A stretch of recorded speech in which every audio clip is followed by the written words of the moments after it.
2021年英國啱啱推出 BNO 5+1政策，好多人就趁嗰陣時選擇舉家移民嚟英國。到2025年啦，而家嘅形勢有啲咩改變呢？如果你而家仲係諗緊過唔過嚟嘅，同4年前比較有啲咩唔同呢？同埋你又會面對啲咩挑戰呢？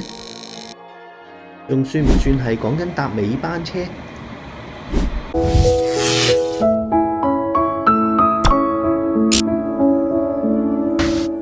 ？2021年英國啟動咗 BNO 5+1移民政策，吸引咗成千上萬嘅香港人踏上移居之路。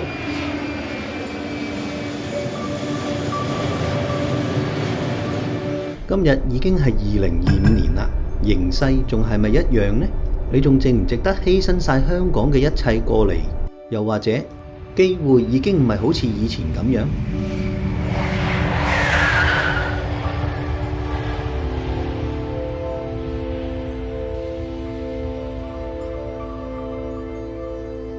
如果你仲係諗緊賣咗香港層樓之後過到嚟英國買返間屋仔，咁樣而家仲係咪一個好時機呢？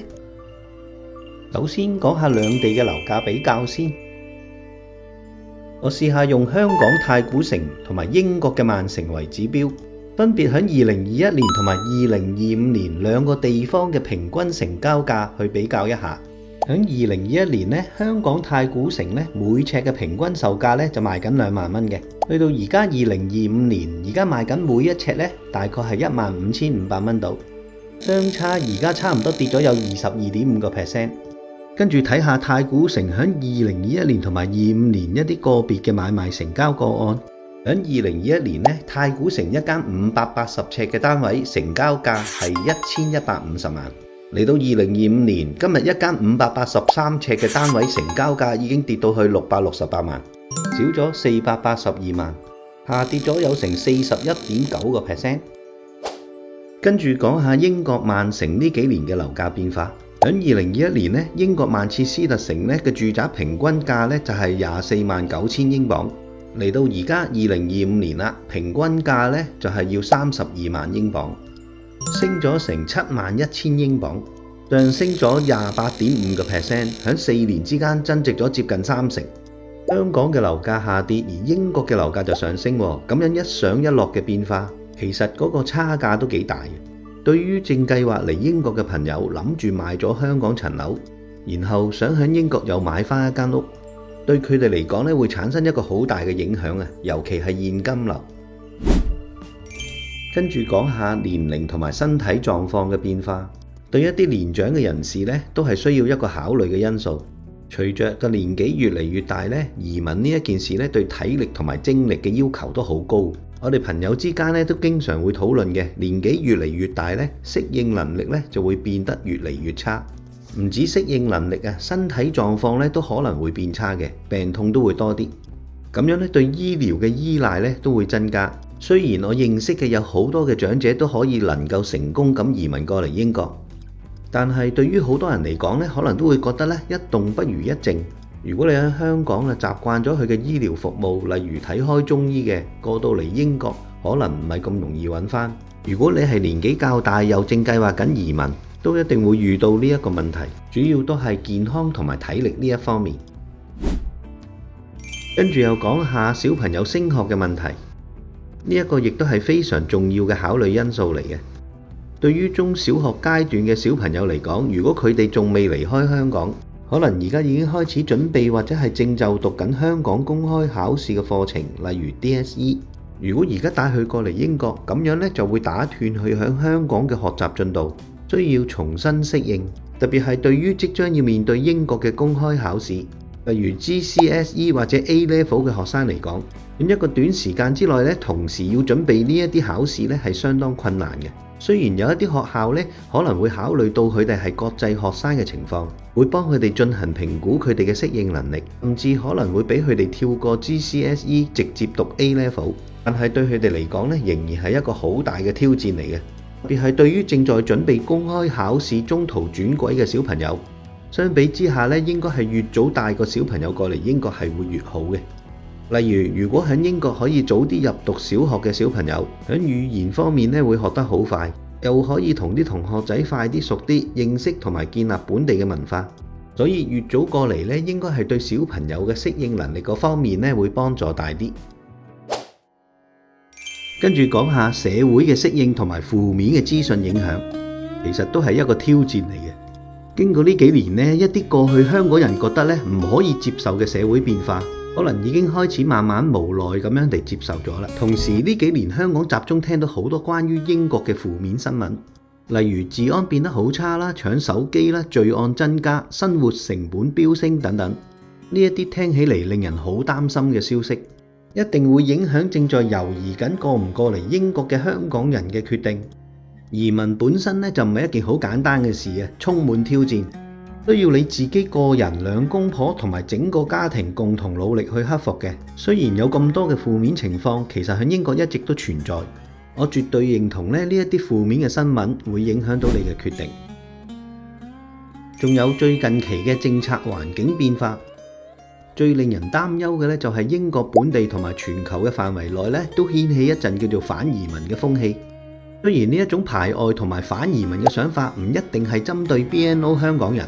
但係都係唔可以掉以輕心。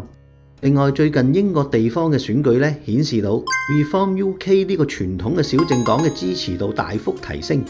如果呢一個趨勢持續落去下一次嘅全國大選，如果 Reform UK 選到真係有機會上台執政嘅，到時嘅移民政策肯定有翻天覆地嘅改變。呢一種潛在嘅政策唔確定性同埋收緊風險，一定會令到而家正在考慮移民過嚟英國嘅香港人變得會更加複雜同埋充滿疑慮。跟住講下英國嘅稅務狀況，好多人都唔中意英國嘅稅制。近年嘅稅務制度係有變化嘅，情況變得更差，包括增加印花稅，同埋即將推出嘅租務法案，降低咗買樓出租物業嘅吸引力。另外，海外入息稅務規定都有改變，退休金 pension 又話要改，甚至乎連遺產稅將來都可能有變化。公司嘅稅務增加，令到好多大公司近年開始縮減人手，亦都減少咗好多英國嘅就業機會。所以而家同4年前嘅稅務制度有好大嘅改變。跟住講下喺英國嘅生活成本。英國近呢幾年嘅通脹真係好勁嘅，以2022年係最犀利嘅，有成 9.1%。食品同埋非酒精類嘅飲品，2024年個價格升咗成 30.6%。唔止咁樣啊，2025年嘅食品價格預計仲會升多 4.2% 添。主要嘅原因係因為受到國民保險費嘅增加，同埋整體英國嘅國民工資上調嘅影響。仲有全球嘅能源危機，家庭能源嘅支出費喺2023年係達到最高峰。雖然有一啲回落，但係喺2025年整體能源嘅支出數量仍然比2021年係高出成 54% 嘅。英國嘅生活成本尤其係能源、交通同埋食品，比起2021年好明顯係增加咗好多。各方面嘅競爭都更加劇烈啦，無論係揾工啦、租屋嘅難度啦，比起以前而家係困難好多。總括嚟講雖然而家嘅情況確實係比以前困難，不過絕對唔係遲一步就等於輸咗一大步。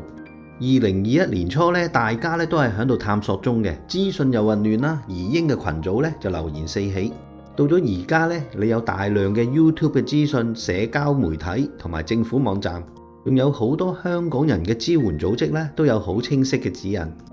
咁你就可以學到好多以前人嘅經驗啦，避免走冤枉路，減低呢個成本同埋風險。仲有好多地方已經成立咗香港人嘅社群，例如曼徹斯特啦、倫敦啦、伯明翰、利物浦都有㗎。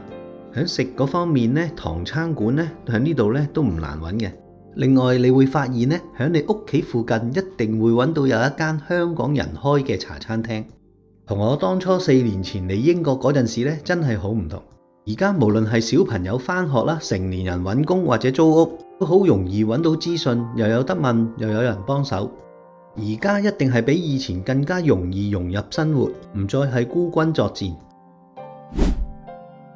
另外，最近英國政府開始收緊呢個移民政策，雖然內政大臣顧以慧回應講，新規定係不適用於而家已經喺英國嘅移民。佢進一步認為如果將 BNO 移民視為人道支援計劃，可以被視為特別嘅對待，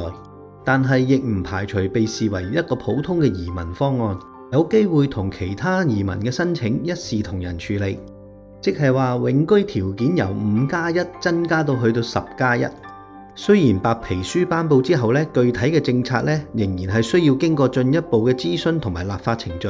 通常咧都係需要幾個月甚至係幾年咧先至可以轉為法案。不過有一點咧就可以肯定㗎啦，政府咧係開始逐步咧收緊呢個永居嘅門檻。今日已經係2025年嘅年中啦，如果而家考慮出發，值唔值得呢？